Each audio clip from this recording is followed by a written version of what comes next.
Okay, everybody, I've been alluding to meniscus repair and meniscectomy, which is essentially taking out a piece of the meniscus, for the last several presentations. So now let's talk about it.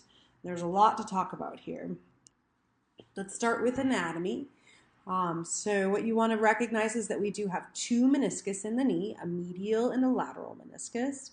The medial meniscus is a little bit more C-shaped, and the lateral meniscus is a little bit more O-shaped. And the most important thing to think about is that the outer portion of the meniscus actually has blood supply. So if you remember, as we've talked about all these different cartilage injuries, cartilage damage, and cartilage healing, cartilage does not have blood supply, primarily it's going to get its nutrients from the synovial fluid. The meniscus, however, on the outside does have blood supply, so that definitely affects the ability for surgery to be successful or not successful. So we're going to look at a picture of that blood supply a little bit more in a second, but what I want you to see here is this is a cadaver picture of those meniscus.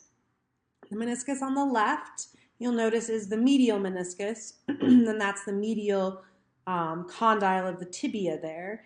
And you'll see that it's a little bit thinner, and as I said earlier, a little bit more C-shaped, whereas the lateral meniscus is actually much thicker and actually a little bit more complete in that it's a little bit more of an O shape. And so if you could guess which one tends to be injured more, just from looking at this picture, we can say that the medial meniscus tends to get more tears. It tends to have more degeneration because of the fact that it is thinner and a little bit wider than the lateral meniscus. This is another picture you've seen before. This is the cadaver, and it's cut through the back.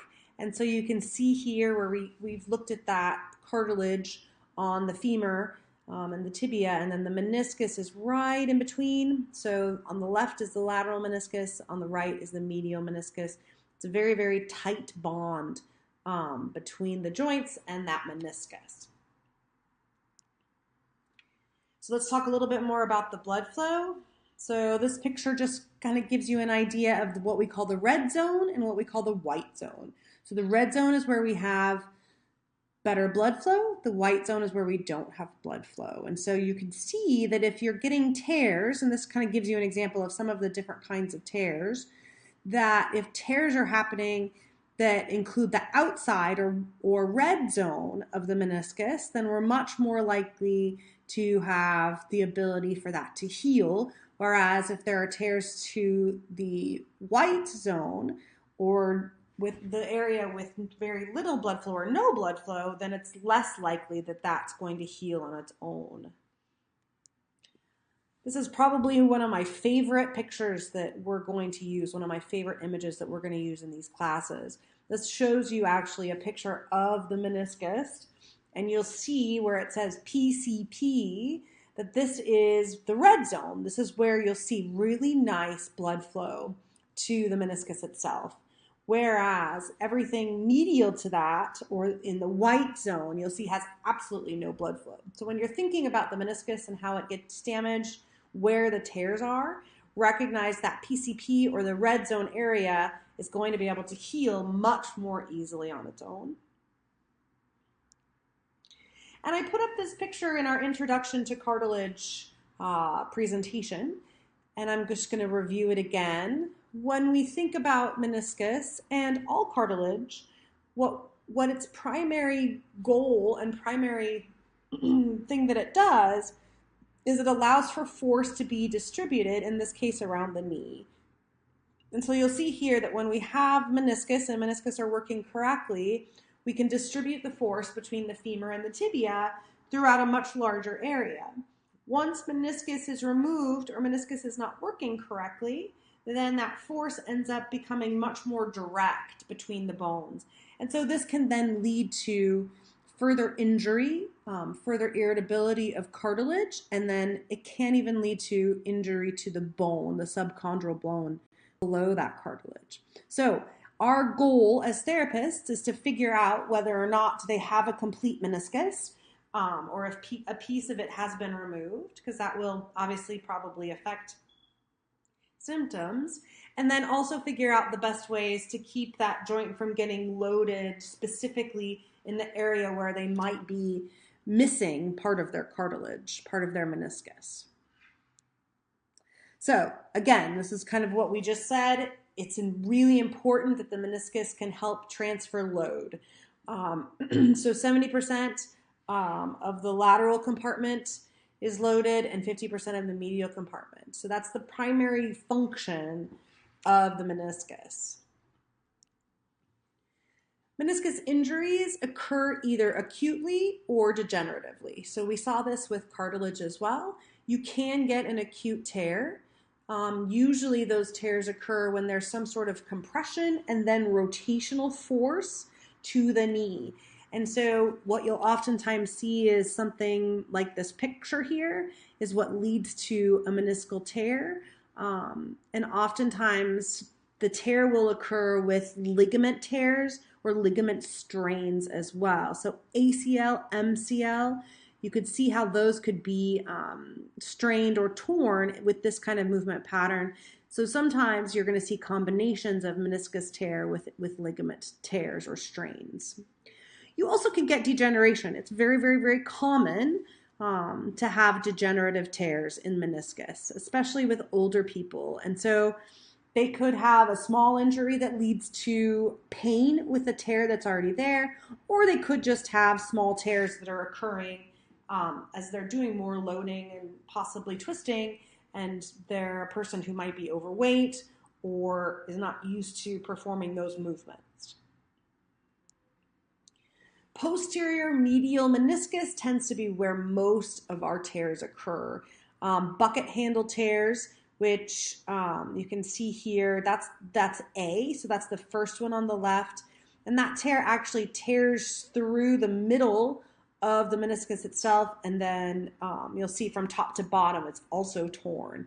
And that's a very common one. And then, like I said, tears to the back medial part of the meniscus is also very common. To diagnose these tears, we can do a pretty good job in the clinic setting of diagnosing.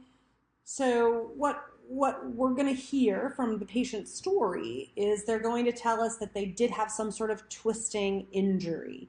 And again, there could be degeneration instead, so they may not have a specific injury, but oftentimes if they're a younger person, they're going to be able to report an injury, a time when they planted the foot, they twisted, they felt something, and they've had pain since then. They're also likely going to report some catching or locking in the knee, some popping that's not happening at the patella, but actually deep into the knee. And it's usually going to be on one side or the other, so medial or lateral. They also could report giving way of the knee with weight bearing. So obviously an MRI is going to be the gold standard for diagnosing the types of tears, but there also is what's called the meniscus cluster, and this is a group of different tests that when put together is much more likely to lead to a positive sign of a meniscus tear. So the first part of that cluster, the first test that we would do is just palpating the joint line, and we're trying to look for tenderness or irritability specifically along the joint line. So when you do this, you want to make sure that you're palpating the entire joint line, including the posterior aspect of the femorotibial joint line, because again, that's where a lot of the tears happen.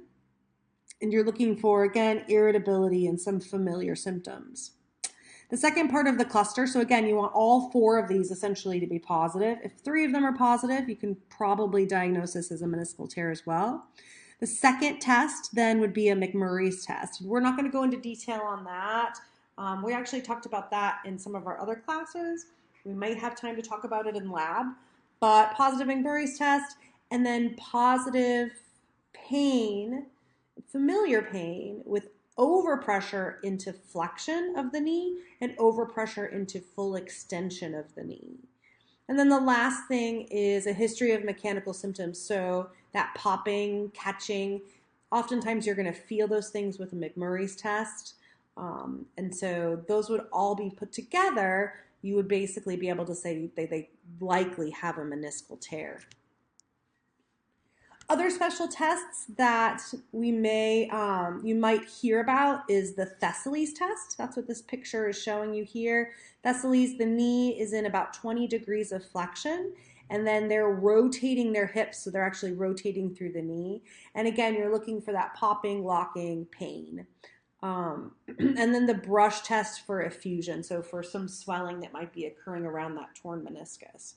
So you could get there's some pretty good evidence out there for helping to diagnose meniscal tears. And if the tear is bad enough and the locking is bad enough, you probably are going to want to refer these patients back to an orthopedic surgeon to discuss whether or not surgery is appropriate. If surgery is not occurring and we are doing conservative treatment, then our treatment is going to focus on, again, alignment issues. So you'll see from the picture here, we want to try to get them out of alignment at their knee where they could end up causing more pressure to the meniscus or more tension on the meniscus. And so a huge amount of our time is spent on strengthening, but we're doing that in a pain-free way. So we really want to make sure we're decreasing irritability on the knee and on that meniscus to allow it to heal as much as possible. We also really need to focus on making sure that they have full range of motion. Oscillation mobilizations are going to be the treatment of choice because these patients oftentimes will have pain, again, with end range or overpressure, knee extension, and flexion. So we need to be gentle with our treatment in increasing that range of motion, but that needs to be a big focus of the treatment. And then for surgery, when doctors tend to choose to do surgery is when there is a lot of locking and catching, as well as edema, so irritability at the knee. But knee pain alone is not usually what will get a surgeon to decide to perform the surgery. So what we're going to look at here is a little bit of research that talks about surgery versus conservative treatment, and you'll see that there's not a huge difference between the two. So if surgeons can avoid performing a meniscectomy or a repair, they're going to do so. The idea is that we want to keep as much of that meniscus as possible. So if they're looking at it and they say, well, I'm going to have to go in and take out a bunch of meniscus, oftentimes they're going to choose not to do that at all. Instead, they're going to choose to do conservative treatment to be able to preserve as much meniscus as possible. So this is some research out of the New England Journal of Medicine, 2013, and they had 146 patients that had degenerative meniscus tear. So this was not a traumatic meniscus tear, but degenerative. 76 of them, they just went in and pretended like they were doing surgery. So they put little holes in the skin, they didn't do anything, they sewed them back up, and then 70 of them, they actually did a partial meniscectomy. So they actually took out a piece of the meniscus. And they didn't, of course, tell them if they were really getting the surgery or not. And they followed these patients for 1 year. And what you'll see here is this is what's called the Lindstrom knee score. And you'll see that the patients who had the surgery and the patients who didn't actually had almost the exact same functional ability at 12 months. So there was really no difference between the fake surgery and the real surgery. The WOMAT is also just another functional questionnaire. And you'll see here that it was the exact same thing as the other questionnaire. So remember, the red is the sham. They did not actually get the surgery. And the blue is the surgery. And so you'll see that the red during the second month was a little bit worse, but by 12 months, even by 6 months, they were the same. And our knee pain, same thing. So the sham group at 2 months had a little bit more pain than the other group, but really at the end, they were the exact same. So this is just another bit of research from 2018, and basically this research from JAMA found that physical therapy alone was what we call non-inferior with early surgery. So PT basically was causing the same results as the surgical groups. This is a group of people who did have surgery and a group that just did physical therapy.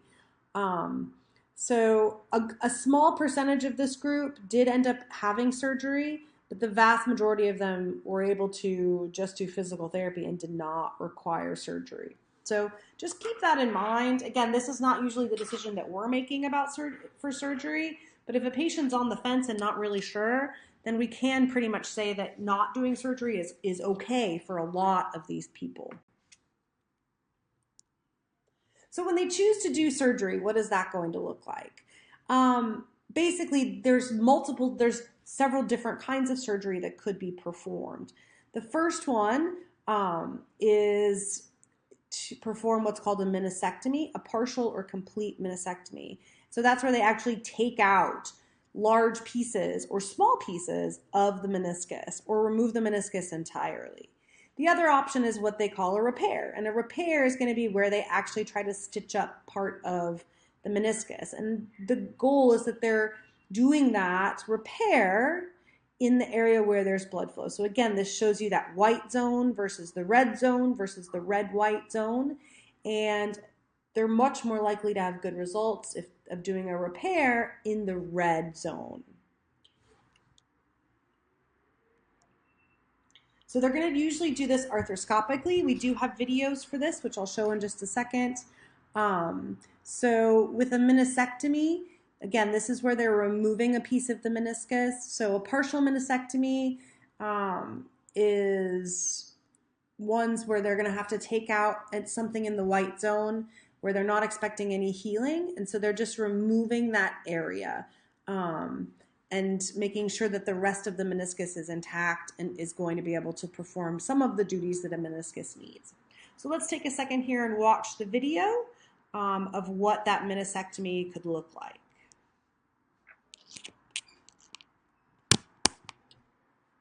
A healthy meniscus acts as a shock absorber and provides a smooth surface for your knee to glide on. A meniscal tear prevents your knee from rotating, causing pain and locking. Small incisions are made around the joint. The scope and surgical instruments will go into these incisions. The scope is inserted into the knee. Saline solution flows through a tube and into the knee to expand the joint and to improve visualization. The image is sent to a video monitor where the surgeon can see inside the joint. A surgical instrument is inserted into the knee and used to trim the torn piece of meniscus. After the trimming is finished, the surgical instruments are removed and the procedure is completed. Okay, I have to talk again. The other option is a meniscus repair. And so again, this is where the outer third of the red zone has been damaged. And so there's blood supply there, and the surgeon recognizes that they will be able to repair that part of the meniscus. So there's two different techniques. There's the all inside, which basically means that the sutures are secured to the rim of the meniscus itself, or there's what's called the inside out, which basically allows for the sutures to be tied together on the outside, usually the posterior aspect of the capsule. So these are just some different pictures of how that repair can occur. And again, we have a video for this, which probably is going to be able to explain it much better than I am. But what you also want to keep in mind is that there can be different sizes of the repair. So we're hoping the surgeons are telling you how many millimeters maybe that they had to repair. So it gives you a better idea of how much tissue still needs to heal. And when they do this, they're going to likely put the knee in full extension and then tie those sutures at that position And then, of course, as I mentioned earlier, if there are ligament tears, then they're going to repair those at the same time that they're repairing the meniscus. We have to be a little more careful, though, and you'll see that our time frame is slower with that meniscus repair. So we need to know, again, what was done during the surgery and how much tissue actually was repaired. So here's a picture, or here's the video of what that might look like.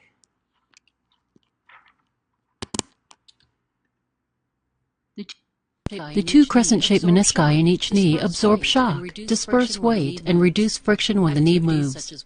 Activities such as walking or jumping transfer large amounts of force through the knee joints. Consequently, meniscus damage is among the more common knee injuries. A torn meniscus generally results from forcefully twisting or pivoting the knee with the foot planted, such as occurs during certain sports. Tears can also result from repetitive kneeling or rising from a squatting position while lifting a load, or from wear over time as a normal consequence of aging. People usually notice pain when the tear initially occurs, but are often still able to walk or continue their sporting activity.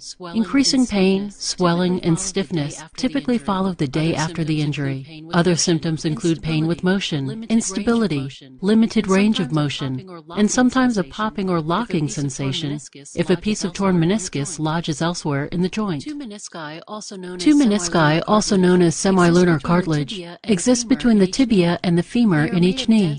They are made of dense fibrocartilaginous material and function as shock absorbers that protect the articular cartilage from wear and tear. The medial meniscus is on the inside of your knee, nearest the opposite leg, and the lateral meniscus is on the outside. The upper surfaces of both menisci are concave and accommodate the femoral condyles, while the flatter lower surfaces sit atop the tibia. The thin inner margins of the menisci are free, whereas the thick outer surfaces are attached to the capsule that surrounds the joint. Meniscal tears occur in a variety of patterns and may worsen with time.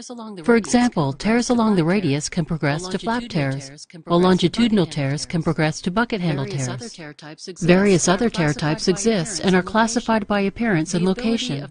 The ability of the meniscus to heal depends largely on whether the tear occurs in what is described as the red or white zone. The red zone exists along the outer margin, where there is an adequate blood supply to promote healing. The white zone, comprising the inner portion, lacks a good blood supply and consequently does not heal well. Minor damage in the red zone may heal on its own after a period of rest, often in conjunction with ice, anti-inflammatories, and pain medications. Damage in the white zone does not heal well, even with surgical repair, and is usually treated by removing the damaged portion of the meniscus. Extensive damage may require removing the entire meniscus, sometimes followed by a meniscus transplant. When a meniscal tear occurs in an area with an adequate blood supply for healing, a surgical meniscal repair can be performed, as will be shown in this animation. Prior to the meniscal repair procedure, you will be positioned on your back and may undergo general anesthesia, which is administered by intravenous injection or as a gas that puts you to sleep. Regional anesthesia, in which a small tube called an epidural catheter delivers medication to the spinal column, numbing you from the waist down, or a femoral nerve block or local anesthetic that numbs the surgical region. Today, most meniscal repairs are done arthroscopically with a camera and small instruments that are inserted through tiny incisions called portals on each side of the knee below the patella. For some tear locations, additional portals may also be created. Once the joint is accessed, fluid is pumped into the knee to expand the joint space and improve visualization. The arthroscopic camera enables the surgeon to see a live view of the inside of the knee on a video monitor, and the meniscus is probed to assess the tear type, location, and extent of damage. A shaver may be used to clean up frayed edges along the tear and to stimulate the healing response. In other cases, a device called a trephination needle may be used to create small holes in the meniscus or the tear, and a small portion of the joint lining near the repair site may be scraped to stimulate blood flow and healing. The torn edges of the meniscus are then rejoined using one of various repair methods. Some procedures are more suited to particular tear types and locations, but in general, they involve using sutures or sutures and anchors to pull together the torn portions. The tear may also be repaired with special resorbable tacks or barbed fixation devices that dissolve after healing. The stability of the suture or fixation device repair is confirmed, and any remaining debris is removed or flushed from the joint before the instruments are removed. The portals are closed with sutures or surgical strips. A dressing is applied, and the knee is usually wrapped with a bandage to complete the procedure. Meniscal repair procedures usually take 30 minutes to an hour, and most people are able to return home the day of their surgery. During the first days of recovery, you will be instructed to elevate the knee and apply cold packs for short periods to minimize swelling. Pain medication may be prescribed for a few days, but pain from the incisions is generally minimal, and relief from knee pain often occurs quickly. You will walk with crutches for a few weeks, and physical therapy is usually recommended to help regain range of motion. You may be required to wear a brace, and avoid bearing weight on your knee for 4 to 6 weeks. Recovery to the point where your knee functions and feels better often occurs within 3 to 4 months, but you may be advised to avoid running, jumping, or twisting from the knee for up to 6 months after the procedure. When recovery recommendations are followed, torn meniscus repair procedures have a high success rate and high degree of patient satisfaction. Okay, so complications that can occur, flexion contractures are probably the most common thing that we're going to see in physical therapy, but there could also be some nerve entrapment. It's very rare for me to see this, but sometimes you can get saphenous nerve or peroneal or tibial nerve entrapment, depending on if it's a medial or a lateral meniscus repair. Again, it's pretty rare. But a failed repair is another option, so where the stitches don't allow for actual healing of the area. So those are things that I would consider. Again, flexion contractures definitely are the most common. If you are lucky enough to get to see patients before surgery, you're basically just trying to keep the quad working, which is what we do for all those patients who are having knee surgery, right? Range of motion exercises. If you can perform exercises in the pool, that's a really nice option because it is kind of, it is hard to perform a lot of things on land if it's a really bad tear. And so this allows for strengthening without causing significant amounts of pain. So let's talk about pain. We have what's called the knee soreness rules. And these, I really think that if you can kind of understand the concept behind these, this is going to be something that you can use with a lot of your patients a lot of the time. So we talk about this specifically related to doing rehab following meniscus repair or a meniscectomy, but I think that these soreness rules are very appropriate for any of your high irritable patients or anybody where you're worried about tissue healing. And what's here basically is this idea is that if patient is sore from the very beginning, so they're having soreness in their knee during warm-up that continues throughout the treatment that you're doing and never goes away, then you probably have pushed the patient too hard. They need to take 2 days off and they need to drop down a step from whatever they were doing before. So if they were doing step-ups on an 8-inch step, then they need to go down to step-ups on a 6-inch step, something like that. Or they need to decrease the resistance on maybe the leg press.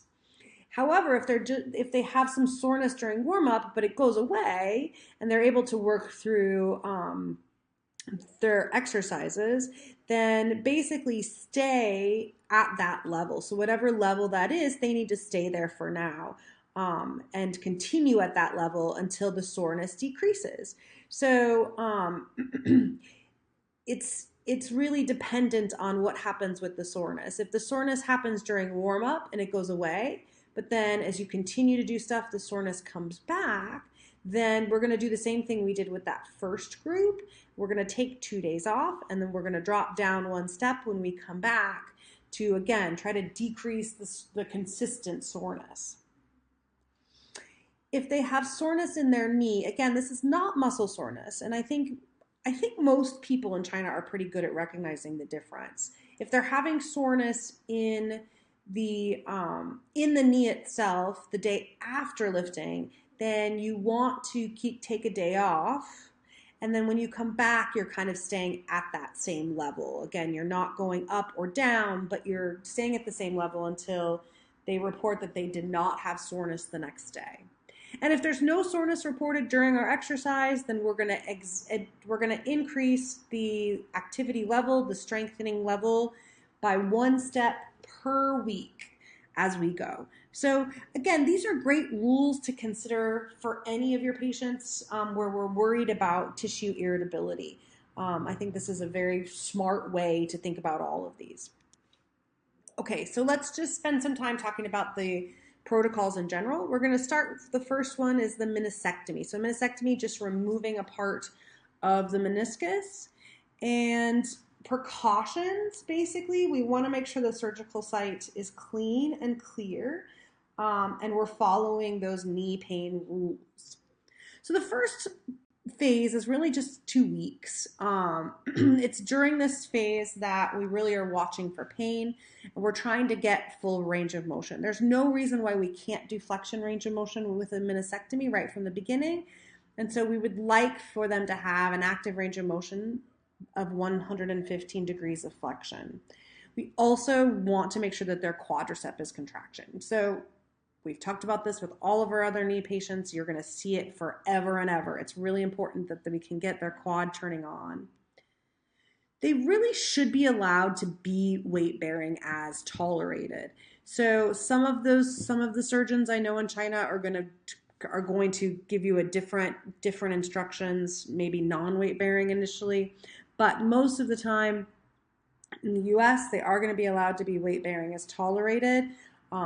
They can use crutches, they can do lots of things to help decrease pain and irritability, and they probably will be in some sort of brace. So compression wrapping or bracing is pretty common. Again, it's more for pain control than anything else. We don't really have to worry about the stability of the knee so much. And we're also using things like ice or other modalities for pain management.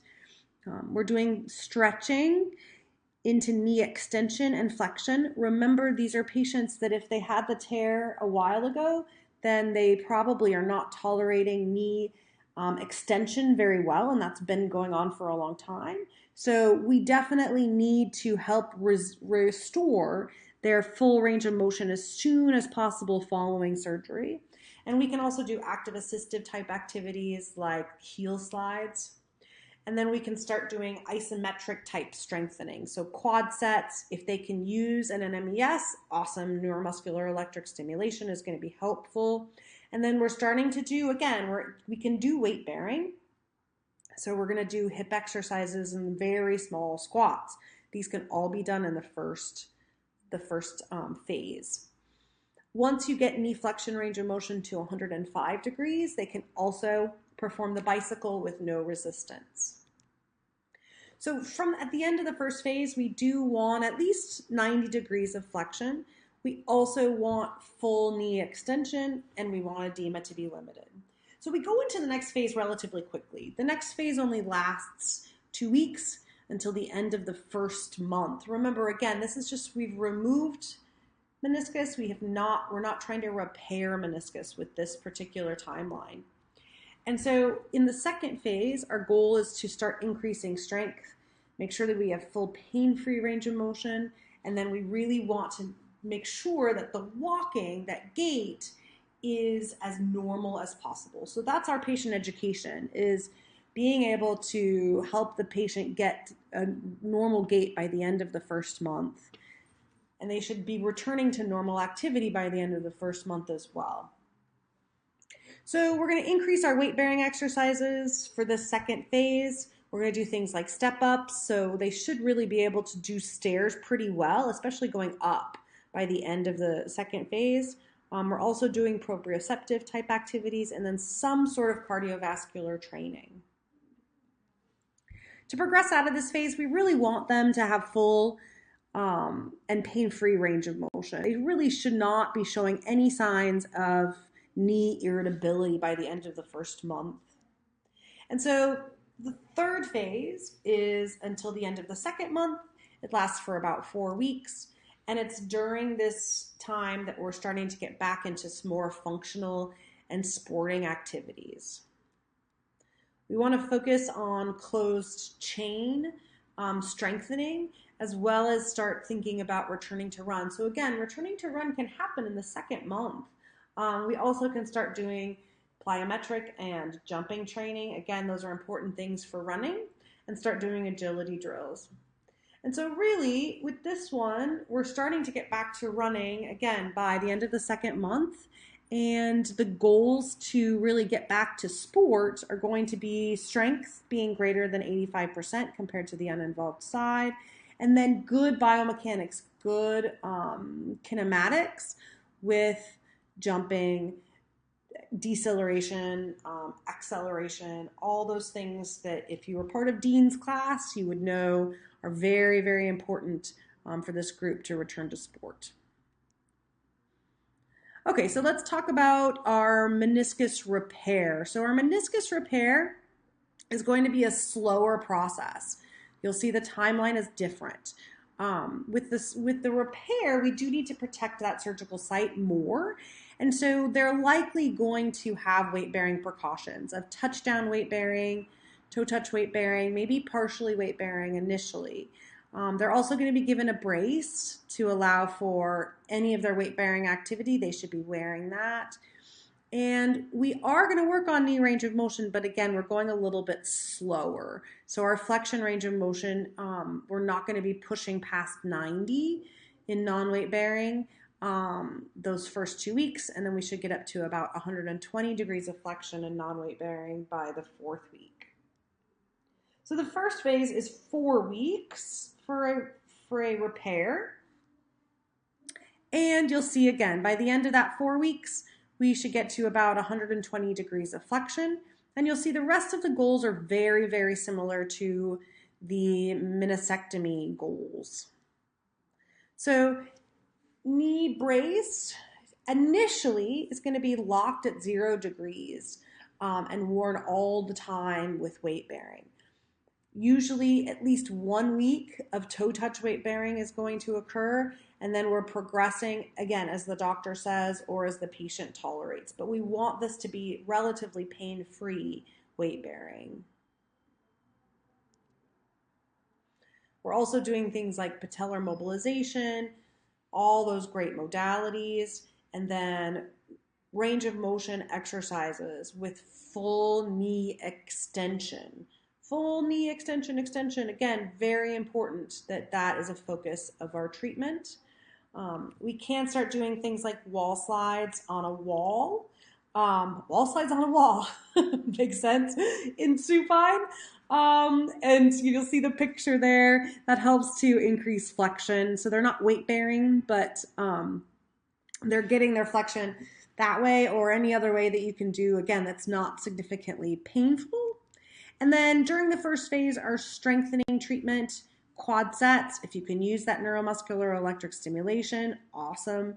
And we also want to think about core strengthening. Since they're not doing as much weight bearing, they need to be working their core, and this is a nice time to do non-weight bearing core exercises. So to get out of that first phase, we need to have some range of motion. Again, over 90 degrees is fine. And then we also need full knee extension and no extensor lag with a straight leg raise. So they should be able to keep that knee straight with good quad contraction by the end of 4 weeks. So our second phase goes until 8 weeks, and it's during this time, just like with a meniscectomy, that we're trying to get them back to normal gait. So our goals are to have good control with basic functional movements like step ups and step downs, squatting, partial small lunges. All of those things by the end of 8 weeks should look pretty good.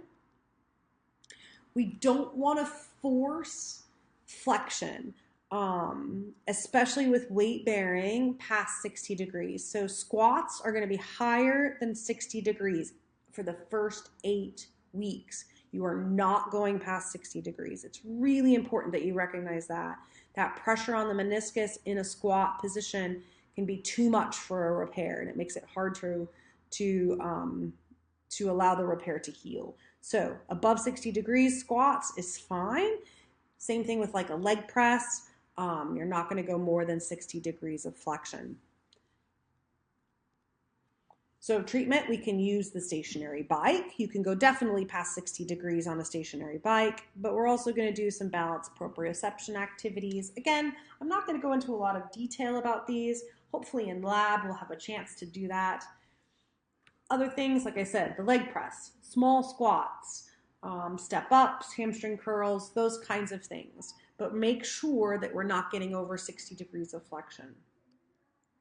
So by the end of 2 months, they should be able to do single leg stance for at least 15 seconds. They should also be able to walk normally and carry out their functional movements without pain. So the last phase, phase 3, that we're going to talk about goes until 3 months. And it's during this time that we really are focused on strengthening. We want it to be at least 85% or more compared to the uninvolved side. And then we're going to start going into more impact activities, and we want those to be well tolerated without pain. So we talked about those knee soreness goals. The goal here in patient education is that they understand those rules and that they don't have soreness for more than 24 hours after they exercise. And remember that soreness is not muscle soreness, it's soreness at the knee. That soreness should go away within 24 hours. We also don't want to see a lot of swelling during this time, although it is common to have swelling up to 6 months. We don't want to see a huge amount of increased swelling with activity. We don't really want any posterior knee pain because, again, that's more likely pain from the repair. So treatment is going to include things like deceleration, so 2 feet to 1 foot for jumping, other things that are kind of lower to higher velocity multiplane activities, strength drills, balance and proprioception drills that are the higher level activities.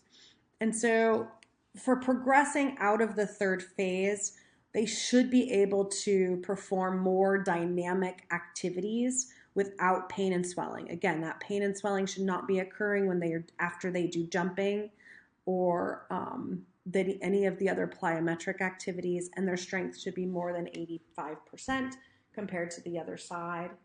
And I'm not going to go into sport-specific training with this particular patient population, but just recognize that sport-specific training for a repair is not going to start until after 3 months, and for a meniscectomy, it's going to start after about 2 months. So there's references. Again, we will go into a little bit of sport-specific training with some of our patients maybe after ACL repair and things like that. And we're hoping we can also do that in lab. So you can get any questions you have answered about that at that time. Okay.